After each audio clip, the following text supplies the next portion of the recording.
What happens when you close doors? You close the flow of energy. You close the flow of bonding, right? So there's got to be a certain level. I'm not saying you have to be as wide open as I am, right? Figure out what that balance is for you so that, and the way I share with my mom is totally different than the way that I share with my friend Brian or with my friend Julianne or with anything else, because there's only certain things that I can share with certain people, right?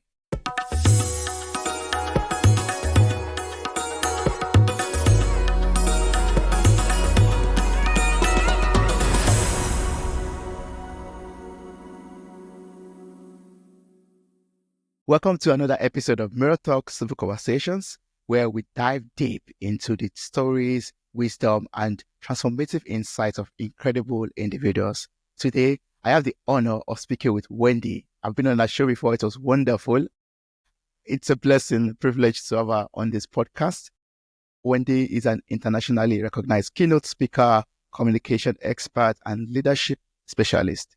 As the CEO of TBR Spiritual Health and a regional director, Wendy has dedicated nearly 2 decades to helping people master their relationships, embrace their authentic selves, and communicate with clarity and confidence. Her signature 70-20-10 rule and the 7 essential relationships have transformed countless lives.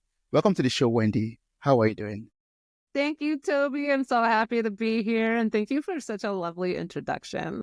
Thank you so much. I try to keep it as short as possible because you've done a lot of things and you do a lot of things out there, impacting the life of people out there. And yeah, I believe it's worth it to have a conversation with you to even go deeper into all of the things you do, why you do them, and how we ourselves as listeners could benefit from what you do out there. But before we go into all of that deliciousness, I always say, we'd like to get to know you better by playing a game of cards. So we have, like I said before we started recording, 3 stacks of cards. We have the level 1, which is the icebreakers, and then we have level 2, which is about confessions, and level 3 is about getting deeper. I'm going to pick a card at random. No, I don't know the card I'll pick. I don't know the question that'll be asked. So I'm as excited as well. I love it. Let the universe decide. Exactly. So I'm just shuffling and just going to pick the card at random, very randomly. And then the question is, what is your favorite trait about yourself? That I am open-minded. Yeah. That I'm open to all the possibilities. I'm open to everybody's perspectives, whether I agree with them or not, taking in the information that works for me, to releasing the stuff that doesn't. I'm open to new adventures, trying new foods, exploring new things. I love the fact that my mind is open. Just a follow-up question. It's not on the card, but what made you that way? Like, what made you open-minded? Have you been like that from birth or something happened? Yes. I never stop asking the question. I never stop asking questions. And it drives my family and it drives some of my people crazy because I'm always asking questions. I want to understand. I want to be curious. I want to learn who you are. I want to learn what this universe physically and within physics and within spiritual realms. I want to learn. So I'm constantly just asking questions and taking in new information and processing it. And from day one. Oh, that's good. I mean, of course, it could be, so for the people annoying, but I believe for oneself, if you're curious and very careful with your curiosity, you'll be able to grow and learn more and be exposed to more things, broadens your horizon and your way of thinking also. Yeah. Yes. I have to be careful, though, because not everybody else is as open as I am or is as willing to share. Yeah. And so I have to read, right? I have to discern who I'm asking and what I'm asking. That's true. It's very careful. It's very essential there to be discerning. Yeah. So the next question, I picked it already. It says, what are you currently addicted to? I don't have any addictions. That's good. I don't. I believe in moderation in everything. If I would say anything, it would probably be what I do. I guess I'm addicted to love. in all forms because it fuels me. And there's this reciprocity that happens and the ripple effect that happens. And yeah, that can, I mean, with the dopamine, I mean, if you think about it in terms of chemistry, that dopamine effect that happens when you feel and you experience love in some way, shape, or form. Yeah. I mean, there's a high that comes with that, right? So, yeah. If it, Your heart beats faster. I don't know. You feel alive. yeah. Yeah, you feel alive. You're in love with the sun. You're in love with the cat or, you know, whatever it is. And it's just, you have that high. Yes. And all of a sudden, everything makes sense and everything's just beautiful and everything's perfect. Yeah, exactly. Who doesn't want to live in that state? I don't know who doesn't want to live there. All right. Thank you so much for that. The last, this is not a question, but I'll just read it out. It says, if there is something you have been wanting to let it out. Yeah. So this is my practice this week. Really? Ready? Wow. Okay. Yes. Yes. I am unbridled me. Unapologetically. I don't care what anybody else thinks. I don't care what anybody else says. I am me, full, boisterous, passionate.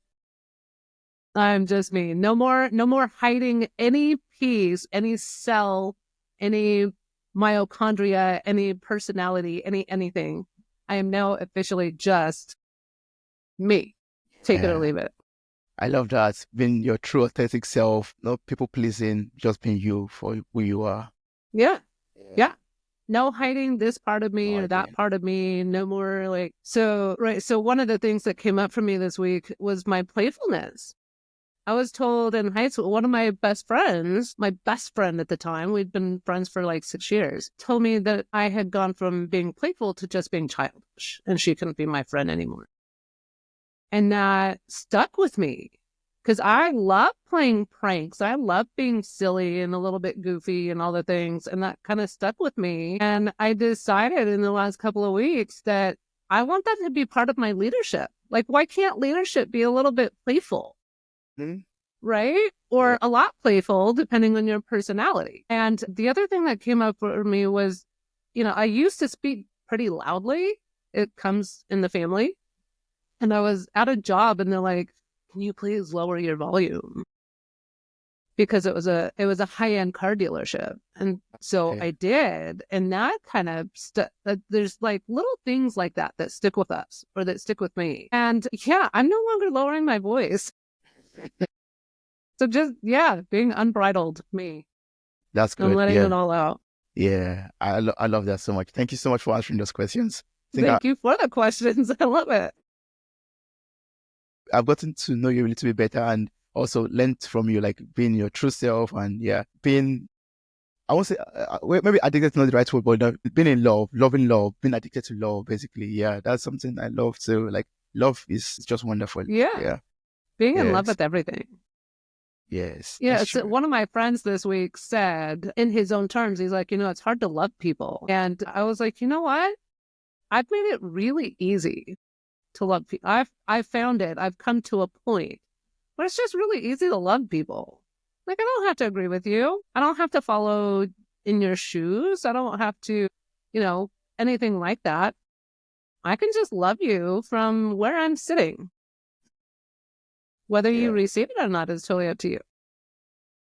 But how do you do that? Like, is there something you have to change in your life to be able to accommodate people and love them for whatever they are?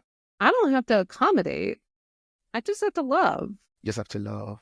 Yeah. There's no accommodating, right? So like, you have your journey, you have your beliefs, you have your experiences, you have the way that you exercise and the way that you eat and all of those things. And so I love that you have those things. I love that you are aware, that you are mindful, that you're operating based off how you want to operate and all of those things.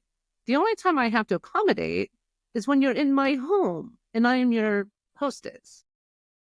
That's the only time I choose, not have to, I choose to accommodate. Otherwise, I'm just going to love you for being you and walking your journey and doing your thing. And if we're in tune, if we're in frequency, if we're collaborating, if we're friends, if we're, anything else, Great. We'll just see what that looks like. Sure. I like that. Yeah. It takes some, level of maturity and, love, being in love yourself. I mean, having love in your heart to be able to do that also, I believe. Yeah. Yes, Yes. right. I It's love having love in aspect. your heart. It's also being emotionally intelligent and emotionally clear. It's also being mindset intelligent and really choosing like what habits you want and don't want, and right, just being intelligent about all of that stuff and being connected with whatever my spiritual beliefs are and my spiritual energies. Um, so I include all three of those: the emotional intelligence, the mindset intelligence, and the spiritual intelligence in order to really have that fine harmony.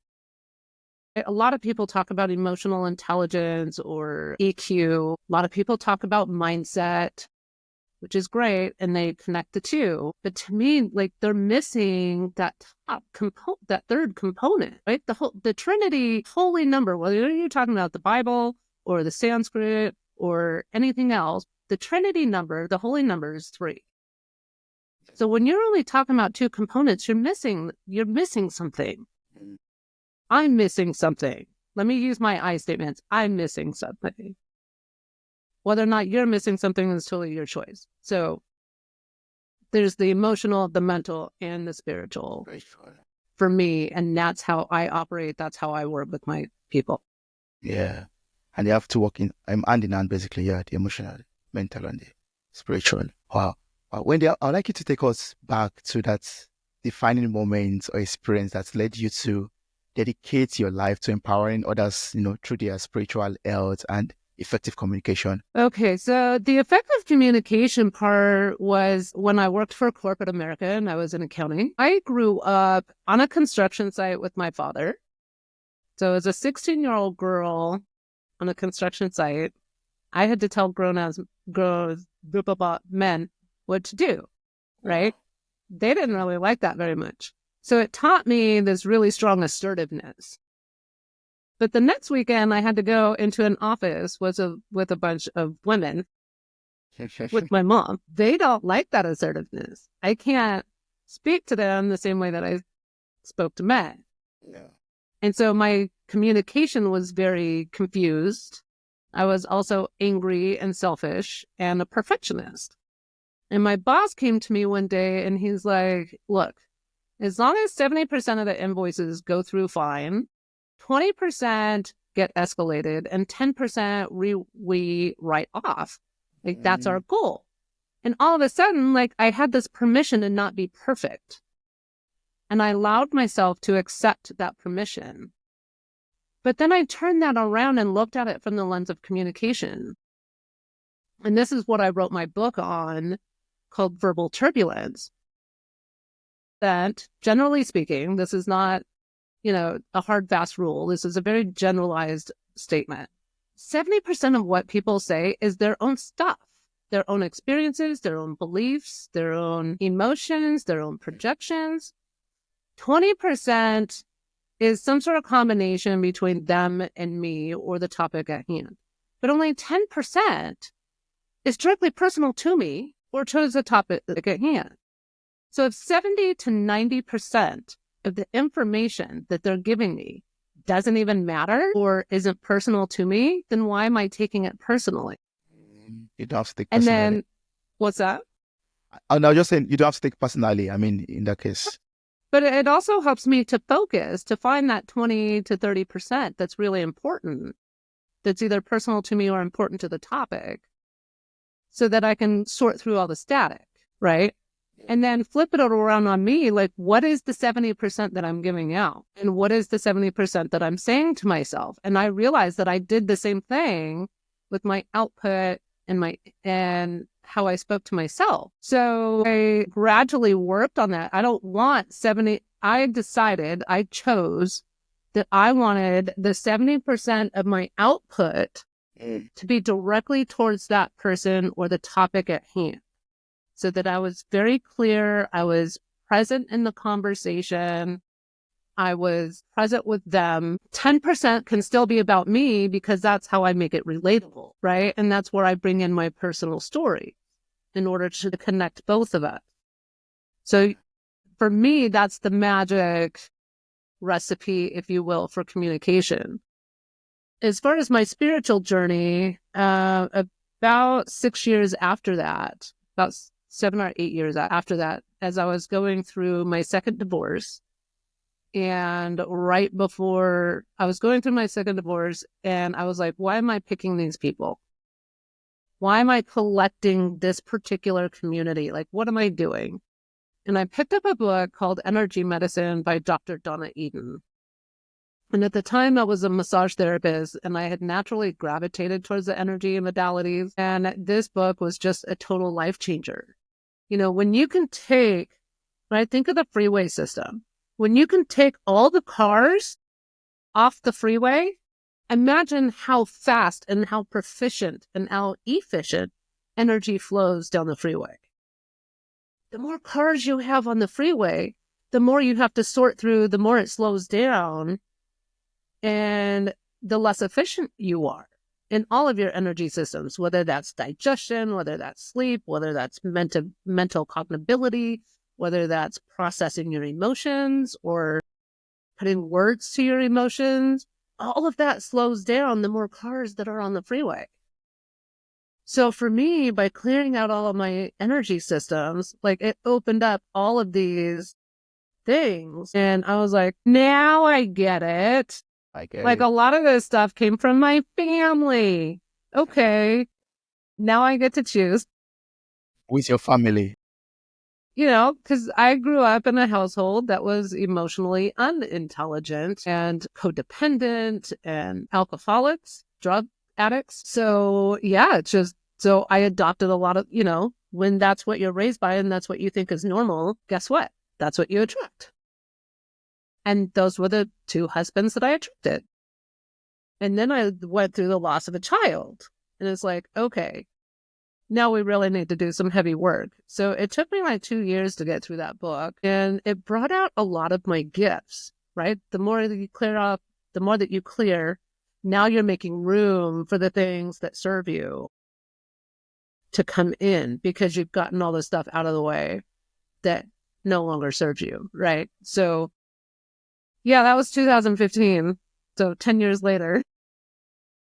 Thank you so much for sharing that. I mean, the illustration with, once the highway is clear up, the energy is able to flow. I love that so much because I was just reflecting on it myself. That sometimes we have these, high roads in our lives or highways in our lives that are filled up with a lot of things that no longer serve us, and they are blocking us from actually, driving through life or driving through those high roads ourselves. So taking the time, doing the heavy work like you did to remove those trucks or broken down vehicles or vehicles that are slow, that are driving slowly out of the path will help us to flow, basically. Right. And the more cars you have on the freeway, the more likely you're going to have an accident, right? The more accidents you have that, in relationship to like energy clogs, then your energy is not flowing at all, right? The other assimilation is like the hair in the plumbing lines. How often does our women hair clog the plumbing lines and you have to snake the lines, right, in order to get the water to flow? It's the same thing with our energy system. That's true. Always keep on cleaning up. Yes. Keep on cleaning up so water can flow. Yes. Pour some Drano down that thing. But Wendy, a lot of people, they struggle with self-doubt and internal conflicts, like, when their relationships, and it also affects their communication, especially at work and also in their relationship personally or privately. So from your work with people out there, from the 70-20 pattern or route that you use also, what advice do you have for them to tame that internal turbulence? I'm so glad you asked this question because this is like my latest material and everybody is just jiving off of it and it's working so well for people. In fact, I just walked somebody through this morning with his relationship with judgment. Be clear on your relationships. Like, first of all, how do you define a relationship? What is a relationship to you? And so I'm talking about it in the terms of like making tacos, right? So first you have to decide that you're making tacos, right? Everybody loves tacos. Everybody knows what a taco is. But how do you define a taco? right? So for me, the way I define a relationship, I've been able to simplify it to one sentence. It's a connection between two elements, right? And then you have to feed that connection with something. You don't want it to just be blank, because otherwise you're going to have all of this conflict. You're not going to be clear. You're going to be confused. You're going to invite all these different things in. So being clear on what you want in that, right? So what kind of tacos are you making? Are you making beef tacos, chicken tacos, a dessert taco, a breakfast taco? Like, what kind of a taco are you making? What ingredients do you want in your relationships? Is it collaboration? Is it safety, security, affection, right? And when I say these things like in a general term, it relates to all kinds of relationships, not just with humans, but with money, with emotions, with body parts, with money. It all applies, right? So let's take one of my favorite examples is collaboration. In my human to human, in my relationship with monies, in my relationships with my emotions, I want collaboration, right? So what does that look like in terms of money? Well, I want us to work together, right? So having a healthy relationship with receiving and being in collaboration with my clients and how to work with them in order to receive, then I have money to be able to leverage. And so I want to be in collaboration with my money so that I know how to save. I know how to spend. I know how to invest. I know, using debt as leverage. All of these, right? So there's a collaboration there in terms of exercise, right? Collaboration in terms of my relationship with exercise is doing the right exercises that are appropriate for me, my injuries, what I'm capable of doing, what works for my particular body, what season am I in, the fact that I'm female, the fact that I'm perimenopause, right? All of these things, like that all needs to be in collaboration with my relationship with exercise, or the things that I'm doing with exercise needs to be in collaboration with that. Right? So what ingredients do you want in your tacos? Right? And coming up with at least 6 things. And then the next step is layering the taco, right? So of those ingredients, which one is the foundation? Which one is the tortilla, the lettuce wrap, the whatever you're using as the base of your taco? And then which 3 make up the meat, make up the substance? So like the foundation could be the security or communication, right? Whatever you want. The meat of it could be the affection, the support, the collaboration. And then you have your toppings, right? The lettuce, the tomato, the cheese. What the next 2 ingredients creates the texture, creates like a little bit of flavor. And then what's the last one that you just sprinkle on top that just adds that spiciness, that last something that makes it special? And then how do you ratio that, right? So that you come up with the recipe that works for you. And when you can get that clear on what a relationship is and what that formula is for you, the communication, the clarity automatically comes because you've done the work. Yeah. Oh, that's so deep. I mean, I'll just actually prepare my taco in my head right now. I could see your wheels turning. Yeah, man. I was visualizing the taco in my head, and I was already putting all the tortillas and everything, and the beef and everything into it. I was like, I went through this yesterday, and she's like, God, now I'm hungry for tacos. Exactly. Honestly, my mind was already looking at the taco. I was like, she's like, you have no idea how much I love tacos. But what you say is really true. I mean, we have to really know what we want. Like, if it's in a relationship, we have to know what a relationship is and be able to define it for ourselves. Like, going into And then once you create that base, right? Now you have a base to use. Now you can take that base and apply it specifically to your romantic partner and figure out how to tailor it just for that particular relationship or person. Then you can take that base and apply it to your relationship with anger or judgment, right? So you have to have a base first. You have to have something to start with, and then you can specify it to different relationships. That's true. Yeah. I think if one could take it maybe it's even a step maybe before, you have to even know what you want to eat. I mean, I'm going back to food again. Yeah, Like, okay, right. You have to decide that you you have even to want decide. tacos. Yeah, exactly. Yeah, and go to the shop or the store and get the things, the ingredients that you have to arrange to make that taco for yourself. Yeah, Yeah, yeah, yeah, right. So are you building a relationship or are you allowing a relationship to happen? that's true. One has to be able to know that. Right? So if we don't control our relationships control us. And that's when we experience disharmony, conflict, incongruency, misalignment, like all of these things. Our money doesn't show up. This person betrayed you. You lost trust in this person, or now you're in victim mentality, or you're feeling despair. All of these things because you're allowing your external environments control your environment instead of you taking control, figuring out what you want, and you controlling your relationships as much as you can within, like, not control, but moderating, leading. That's the word I want to use. Leading in your relationships, right? Here's a great example. My mother told me a year ago, just over a year ago, that she was afraid for my life because of Right. some of the things that I'm into. Okay. And I was like, you don't need to be. God's got me. I'm good. And she's like, well, I'm your mother. I'm going to be anyways. And I was like, but I would rather you not live in fear. Like, I don't want that for you. Mm. If you're okay with that, that's up to you. I would rather you not. And we just kind of let it be.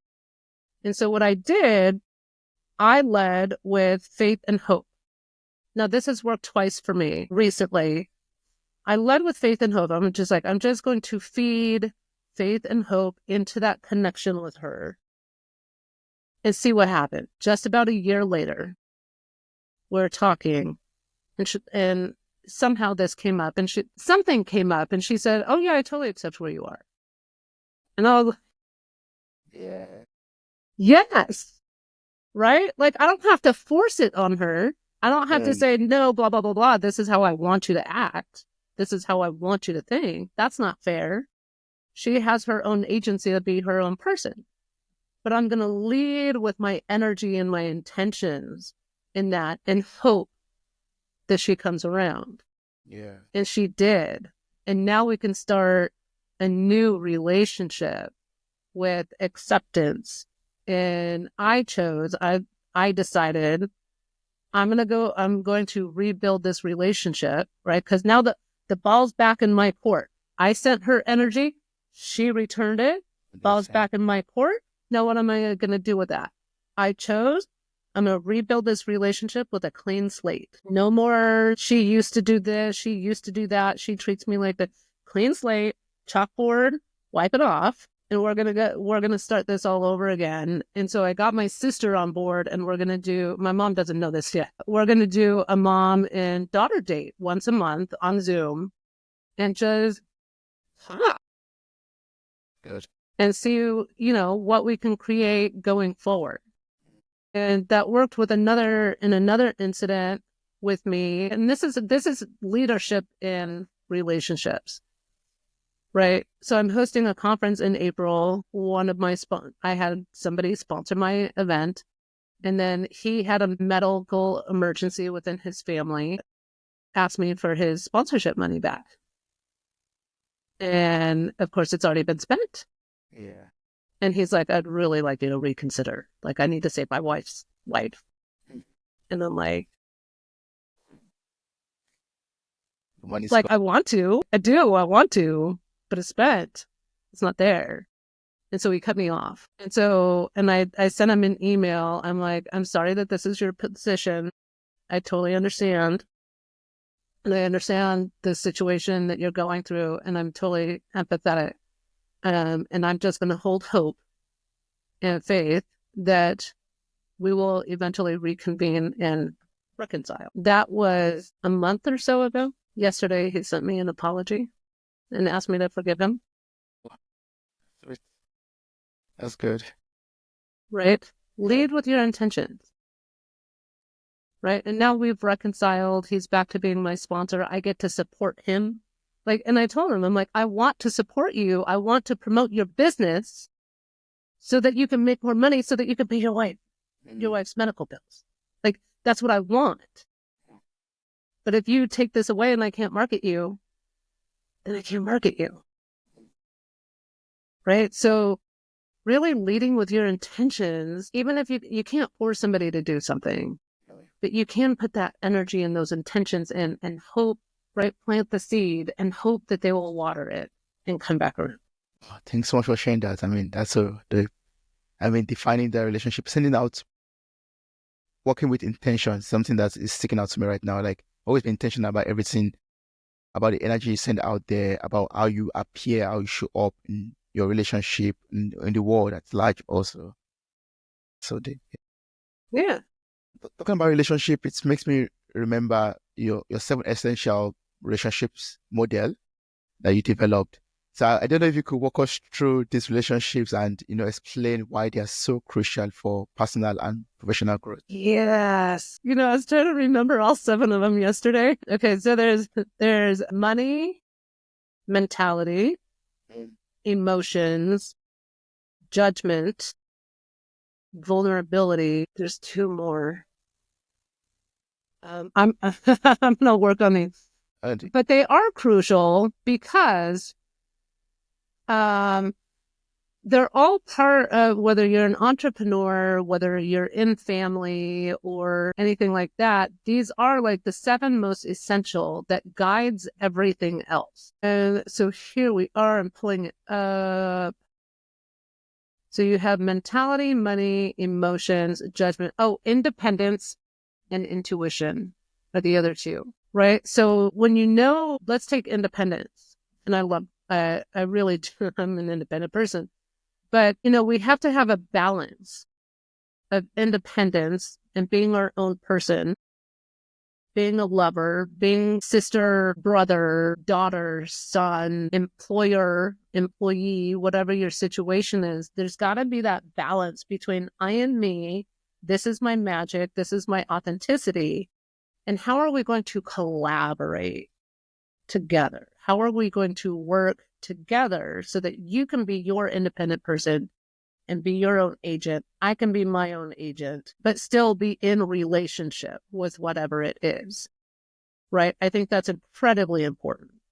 Knowing what your relationship with vulnerability, being able to share, like I've been able to share some pretty deep stories, seeing vulnerability as a strength so that you can open up with whoever it is that you're opening up with, even if that's yourself, to create a deeper bond.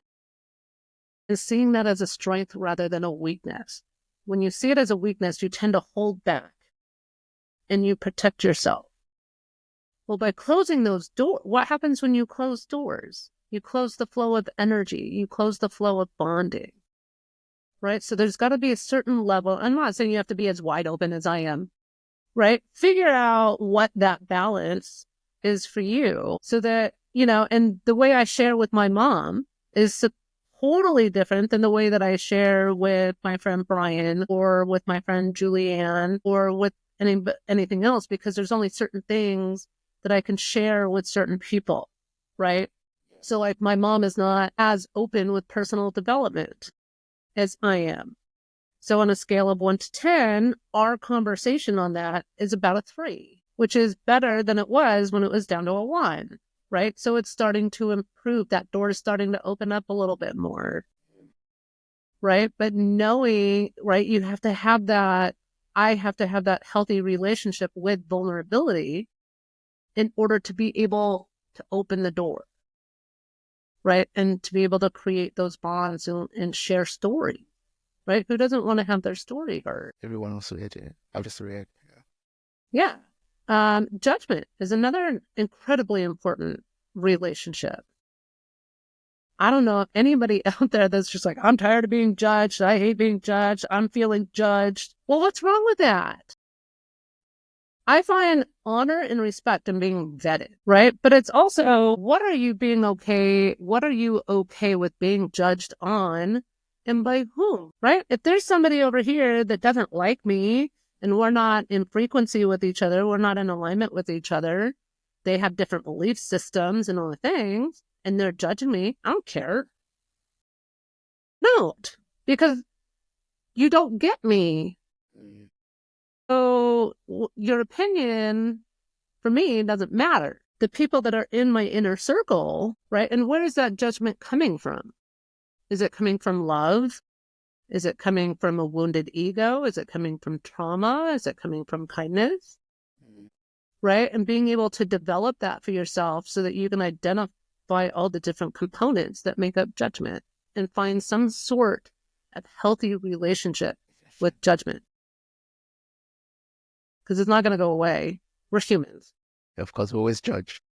Yeah, we're humans. We judge. So turn it into an opportunity and a tool to help you progress and move forward versus something that holds you back. Yeah.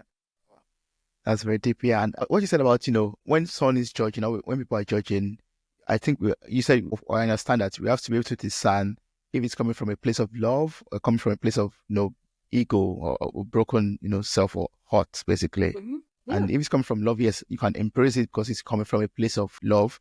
Or if it's coming from a broken ego, you can just okay, it's not for me. You can talk. You have the freedom of speech, just as I do also. Right. Or let's talk about the hurt and where that's coming from so that we can turn your judgment into something that comes from love or help us understand each other a little bit better. Right. And that's where the vulnerability comes in.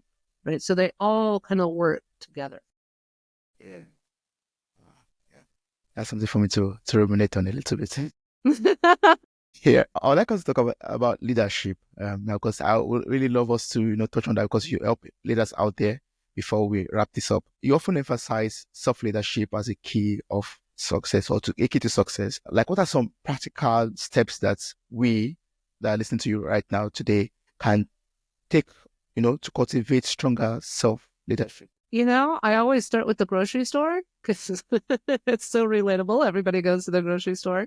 Yeah. Be intentional about what you're buying, right? Lead by self. What are you feeding into your body, whether it's food, TV, radio, music, like whatever it is? Be intentional about what you're feeding into your body. And take the, if you're frazzled, let's say you got some kids. This is what's coming up for me right now. Let's say you got kids and your kids are getting on your nerves and they're arguing in the back seat or they're pushing on the seat or whatever it is that they're doing. And you're about to go into the grocery store. Well, if you just go straight in with that emotion and that energy, you're going to end up buying, yes, just go ahead and buy the sugar cereal so I don't have to deal with it, right? Is that really, one, you're not being responsible, you're not leading with money and being conscientious about how you're spending your money and what you're spending on. Two, you're showing your kids that frustration.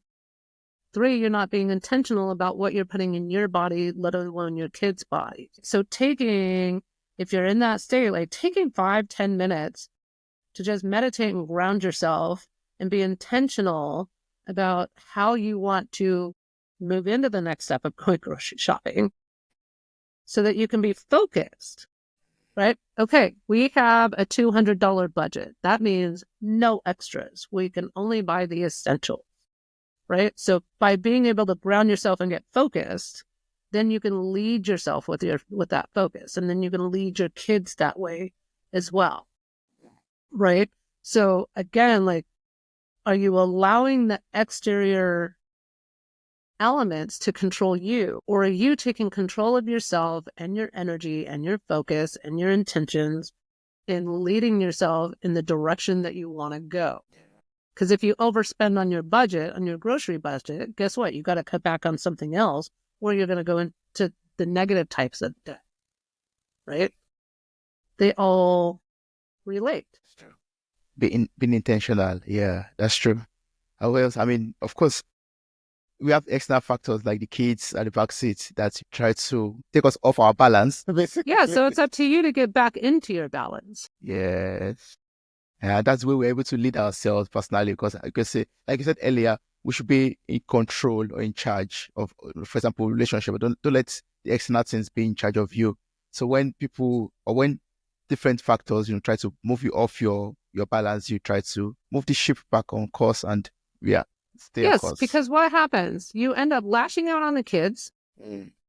They get their feelings hurt. Now you got to soothe them, put them to bed, all the things. And when you go to bed, there's the self-punishment for lashing out on your kid. Yeah. Is that the way you want to lead, right? Is that the way you want to lead yourself? Is that the example that you want to set for your kids?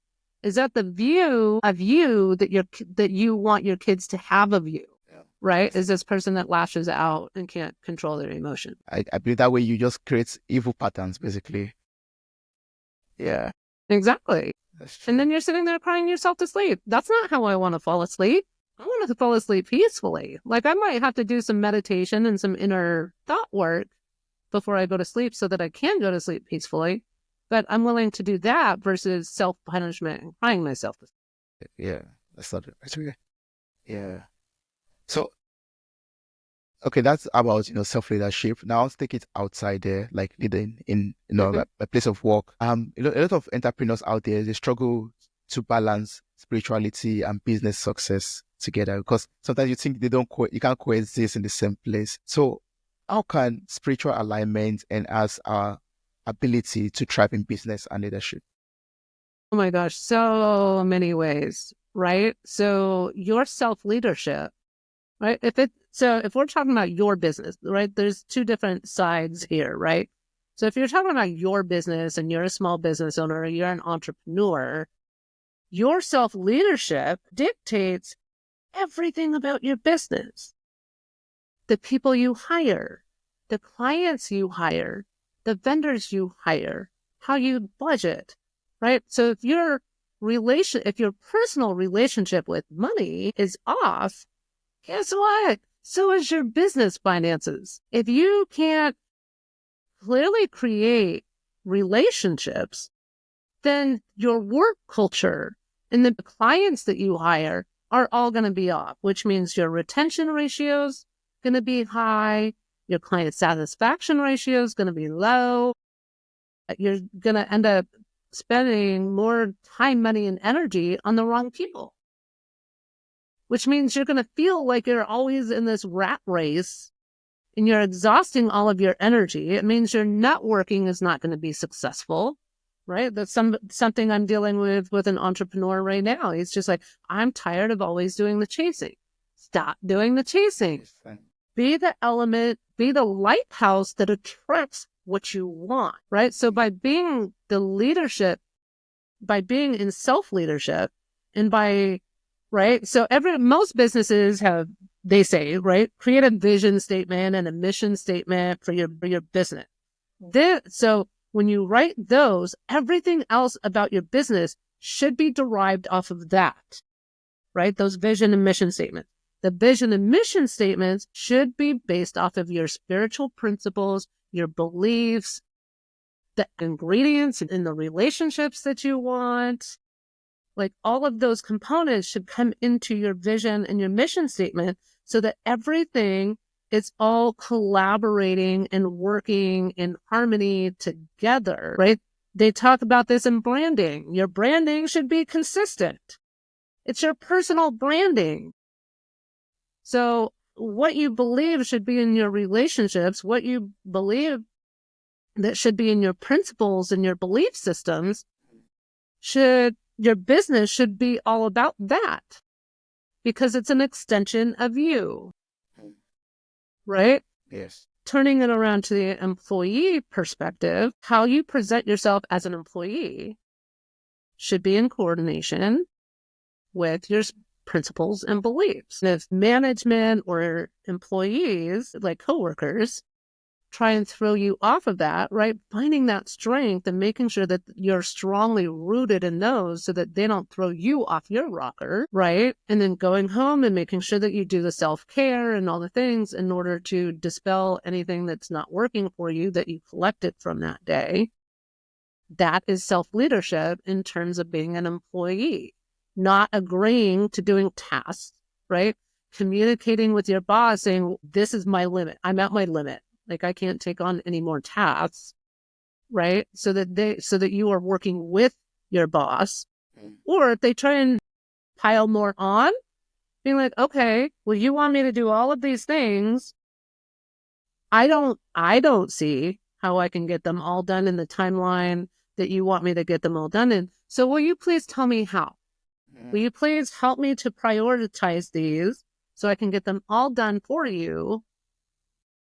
Work with them. Don't just be like, oh, go to the water cooler and complain about your boss and blah, blah, blah, blah, blah, blah, and all this stuff, right? That's the negative toxicity that creates a negative work culture and creates the, when you get up in the morning, I got to go into work. Who wants to do that? Who wants to start their day that way? And not me. Right. So how are you working with the system that you're in based off your beliefs, your principles, the ingredients that you want in your relationships? How are you leading with all of that in whatever environment that you're in to create a happy environment, either for yourself or the one that you're in as much as possible? We have to be able to create that environment for ourselves and stick to your belief and your values. Yeah, don't let anybody shake you off your beliefs and values, right? Those are yours. And that's the foundation. To me, that's everything that everything else is based off of, right? That's the trunk of the tree is your principles and your beliefs. So everything else from the tree, the rest of the trunk, the branches, the leaves, the fruit or whatever it is that it provides, all of that stuff should be derived off the principles and the beliefs and the values that you believe in. Oh, thank you so much for that. Yeah, that's good. And that's what's right now. That's one of the reasons why right now I want us to talk about your book, which is Verbal Turbulence.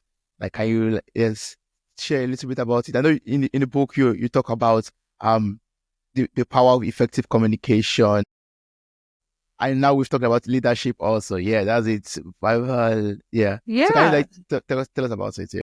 Yeah. So, right. So as I explained a little bit earlier, in terms of what I'm communicating, being a leader is choosing my levels of communication. If I'm just like I used to, if I'm just letting my communication just flow out all over the place, as my mom told me, she's like, you would just walk into a room, walk right up to a person, regardless of what they were doing or who else was in the room, lash out, say what you needed to say, turn around and walk out and leave them in tears.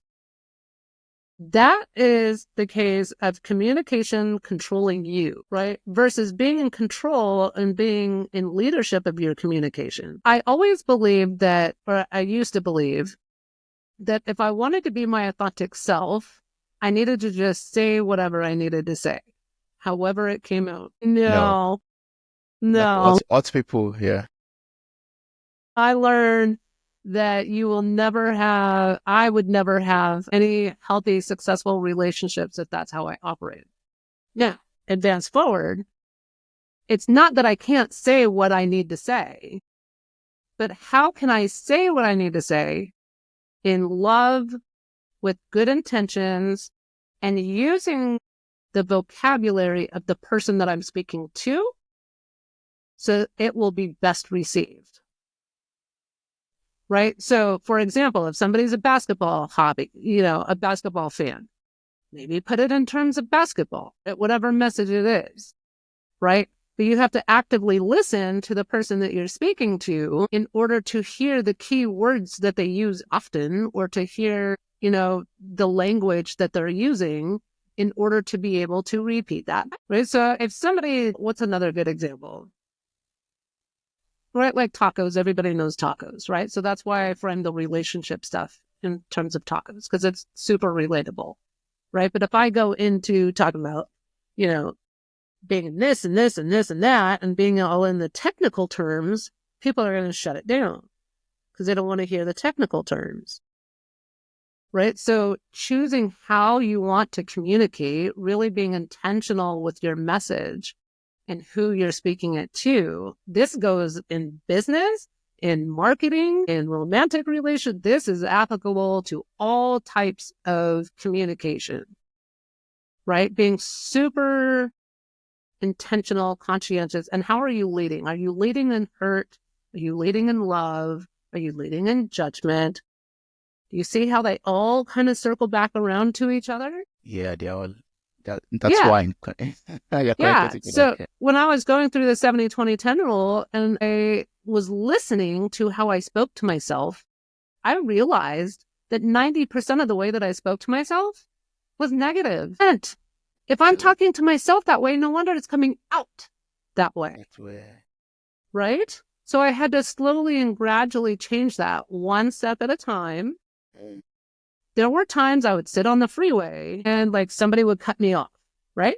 Driving down the freeway, somebody cut me off and I would have a reaction. And then I'd be like, oh, yeah, I don't want to respond that way. I don't want to react that way or respond that way. And so I'd scratch it out and I'd wait for the next one to come up. And if I didn't like that one, I'd scratch it out and I'd wait for the next one to come up.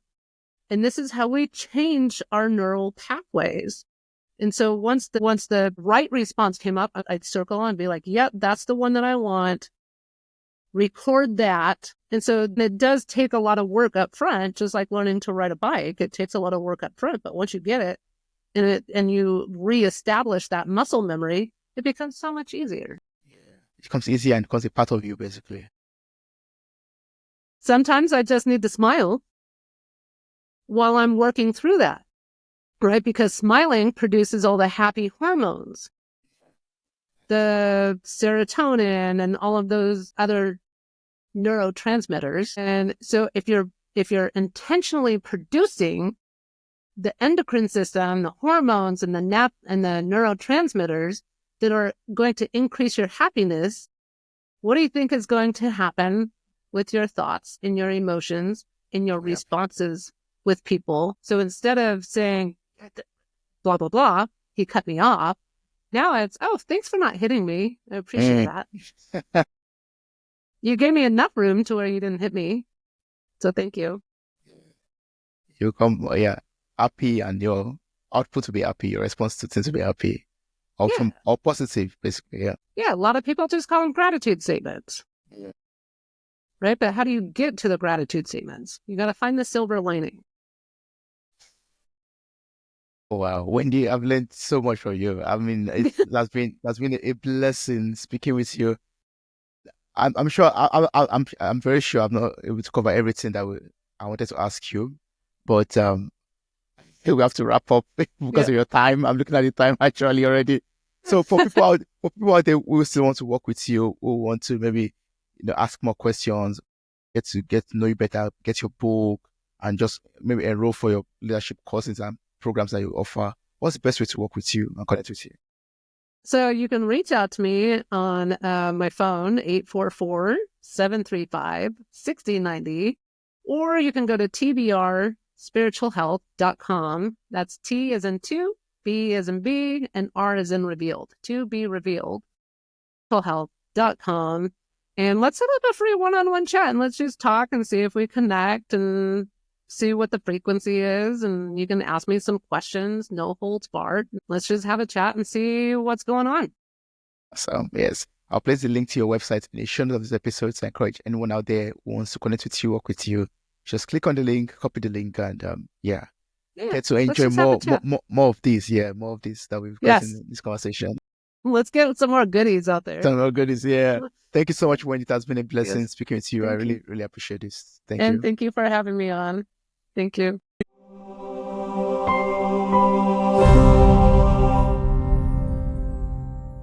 Hey there, podcast enthusiasts. Are you ready to add a little sparkle to your day? If you're loving the insightful conversations and captivating stories on Mirror Talk Podcast, here's a friendly nudge to hit that subscribe button. By subscribing, you'll never miss out on the empowering messages and thought-provoking discussions we bring to your ears. But wait, there's more. We're all about spreading positivity and inspiration, and you can be a part of it too. How? By sharing the love with your friends and family. Share this episode with your loved ones, and let's create a ripple effect of empowerment and growth together. And hey, if you've been enjoying what you hear, why not take a moment to leave us a glowing 5-star review? Your feedback fuels our passion to keep delivering content that resonates with you. So hit that subscribe button, share the love, and leave us a review. Let's keep the conversation going and spread the Mirror Talk magic far and wide. Thanks for tuning in. And remember, your support means the world to us.